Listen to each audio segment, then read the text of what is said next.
반갑습니다. 부동산 하는 남자입니다. 부동산 투자하면 가장 먼저 시작하는 게 보통 뭘까요? 제일 쉽게 시작할 수 있는 게 부동산 중에서 분양권 투자입니다. 먼저 나 혼자 산다 방송 아시죠?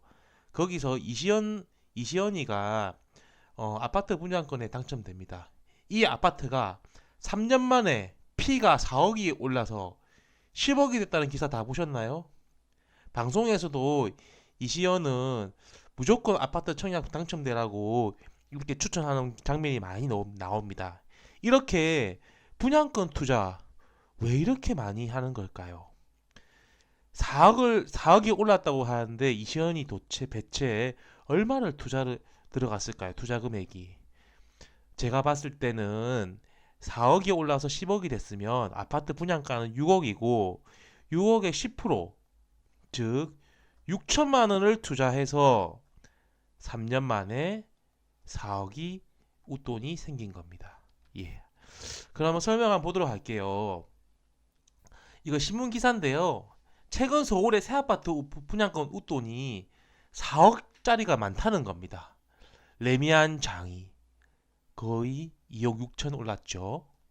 그리고 고덕 그라시오. 고덕 많이 들어보셨죠? 4억 올랐네요. 꿈의슉, 죄송합니다. 발음이 셉니다. 제가 조금 2억이 올랐네요. 대단합니다. 그럼 분양권이 뭔지 대충은 아시죠? 분양권을 아시기 전에 입주권도 한번 비교를 한번 해보겠습니다. 분양권은 보통 아파트 모집 공고라고 해서 모델 하우스가 열리는 날 보통 모집 공고가 뜹니다. 모집 공고 끄는 날이 일반 분양을 하는 날인데 그 일반 분양일 기준으로 분양권이 나오게 됩니다. 입주권은 재개발 입주권이라고 보통 많이 말하죠. 재개발 입주권은 재개발하는 아파트의 관리처분인가, 그러니까 일반 분양 전에 관리처분 인가가 나게 되는데 그 이전부터 입주권은 있게 됩니다. 그리고 청약통장은 분양권에 대해서는 청약통장이 있어야 이 청약통장 가입한 사람이 분양권에 당첨될 수가 있습니다. 물론 피를 주고 사는 사람은 청약통장이 필요가 없겠죠. 입주권은 청약통장이 필요가 없습니다. 입주권이라는 것은 재개발할 지역에 주택을 가진 사람들이 청약통장 없이 그 지역에 살던 사람들이 그 지역에 있는 건물을 뭉개고 새로운 아파트에 들어갈 살 권리를 말하는 것이기 때문입니다. 그래서 분양권이라는 것은 주택수에 포함되지 않지만 입주권은 그래서 주택수에 포함되는 거고요. 그리고 취득세 같은 경우에는 분양권 같은 경우는 취득세가 없습니다. 분양권을 내가 다른 사람에게 사게 되면 부동산 복비 보통 100만 원 정도만 내면 취득세 없이 살 수 있습니다. 그런데 입주권을 취득하게 되면 입주권은 대부분 주택이나 토지로 보기 때문에 4.6% 또는 1.1% 취득세가 들어가게 됩니다. 보통 분양권은 계약금만 따졌을 때는 1억 미만이 들지만 입주권 같은 경우는 1억 이상 보통 들어갑니다. 그래서 이 취득세 부분도 꽤 큽니다. 그래서 투자금이 분양권이 적게 들고 투자금이 입주권은 크게 듭니다. 그래서 분양권이 매력 있는 거겠죠. 투자금이 적어도 조금만 대출 내도 돈 없이도 투자할 수 있는 것이 분양권이기 때문입니다. 그래서 투자 금액이 작기 때문에 투자 금액이라는 것은 분양권에서 예를 들어서 P가 1억이면 계약금은 분양가의 10%죠. 보통 부산 같은 경우에는 34평 기준 5억 정도 하니까 10% 하면 5천 되네요. 5천. 그러면 1억 5천이면 이제 투자 금액이 되는 겁니다. 예를 든 것이고요.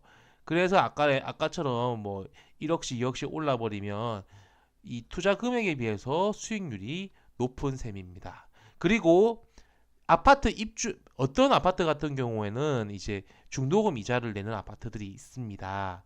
그런 아파트 같은 경우에도 그런 분양권이 내가 만약에 사게 되었다. 근데 입주 전에 그 분양권을 갖다가 다른 거기 필요한 사람에게 팔게 되면 중도금 이자도 피해갈 수가 있습니다. 그리고 부동산 복비라고 하죠. 수수료도 적습니다.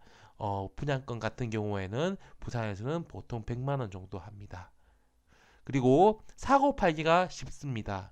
특히 아파트 인기가 많은 경우에는 한 아파트에 어떤 특정 동호수가 세네 번씩도 주인이 바뀌기도 합니다. 그런 과정에서 사고 파는 과정에서 피가 올라가지요.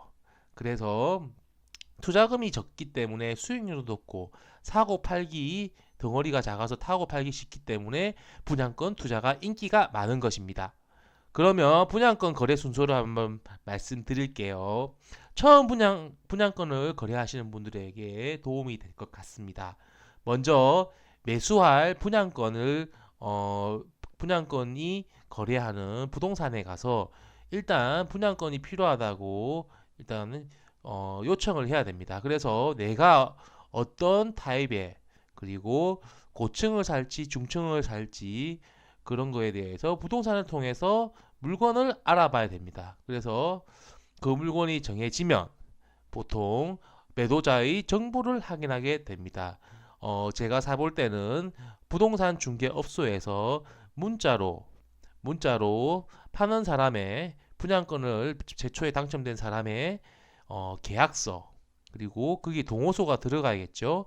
그리고 그 사람의 신분증을 사는 사람 저에게 문자로 보내주고 제가 확인을 했습니다. 이거를 확인을 해야 이 사람이 정말 당첨됐구나, 허위가 아니구나라는 것을 확인할 수 있죠. 그래서 그걸 바탕으로 해서 가계약금을 입금하게 됩니다. 가계약금은 보통 200에서 300 정도 줘도 되지만 최근에 분양권 같은 경우에는 한 달에 막 1000만 원, 2000만 원씩 올라가 버리기 때문에 200만 원, 300만 원 걸었을 때 오히려 파토나는 경우가 많을 수 있습니다. 그럴 때 대비해서 내가 꼭 사고 싶은 물건이다 그러면 가계약금을 1000만 원 거는 것도 괜찮습니다. 그래서 1000만 원 걸게 해서 이 사람이 파토내지 않도록 하는 게 좋을 것 같습니다. 그래서 부동산을 제가 가계약금을 부동산을 통해서 이 사람한테 넘겨주는 게 아니라 다이렉트로 매도자 계좌로 가계약금을 입금시키게 됩니다. 다음은 계약서 작성입니다. 계약서 작성하는 날 보통 공인중개사 사무실에서 날짜 약속을 잡습니다. 몇 시, 몇 분에 어디서 만나자 해서 매수자하고 매도자하고 부동산 중개업자하고 이렇게 테이블에 앉게 됩니다.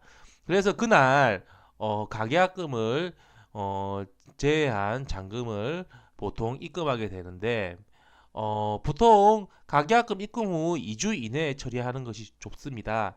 분양권 피 같은 경우에는 예전에 하랑일 때는 뭐 일주일에 뭐 500만 원, 1000만 원씩 올라갔기 때문에 되도록 사는 입장에서는 짧게 그 기간을 짧게 해서 잔금을 치러버리는 게 계약이 깔끔한 경우가 많습니다. 특히 부동산 중개업자들도 보통 잔금을 빨리 치르기를 원합니다. 왜냐하면 중간중간에 분양권 가격이 올라가서 거래가 안 된다든지 그런 경우가 파토나는 경우가 많기 때문에 그걸 막기 위해서죠.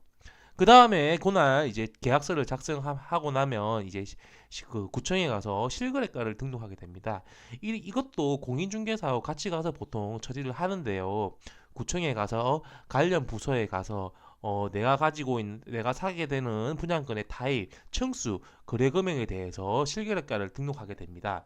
그래서 나중에 보게 되면은 그 국토부 홈페이지에 가게 되면 내가 사게 된 그 층수, 예를 들어 4층이면 4층, 그 다음에 금액 4억 2천이면 4억 2천, 그 다음에 몇 월 달, 그 다음에 며칠, 이렇게 10월 7일 날 뭐 4층 4억 2천에 샀다, 이렇게 뜨게 됩니다. 지금은 모두 공개하게 되어 있습니다.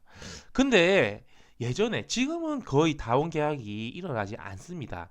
왜냐하면 분양권 거래 자체가 많지가 않거든요, 예전만큼. 그래서 만약에 분양권을 살 때 다운 계약을 요구한다면은 보통 다운 계약을 하게 되면 사는 사람에게 파는 사람이 조금 가격을 깎아줍니다. 보통은. 왜? 파는 사람은 실제 제가 파는 가격보다 낮게 가격을 판다고 이렇게 신고를 하게 되면 그 양도소득세가 줄어들게 됩니다. 왜냐하면 내가 원래 2억을 이익을 보게 2억을 만약에 피를 받는다. 근데 이걸 1억으로 신고하면 이 1억에 대한 세금만 내기 때문에 이걸 낮췄을 때 파는 사람이 세금 부담이 많이 줄게 됩니다. 그래서 보통 사는 사람에게도 조금 깎아줍니다.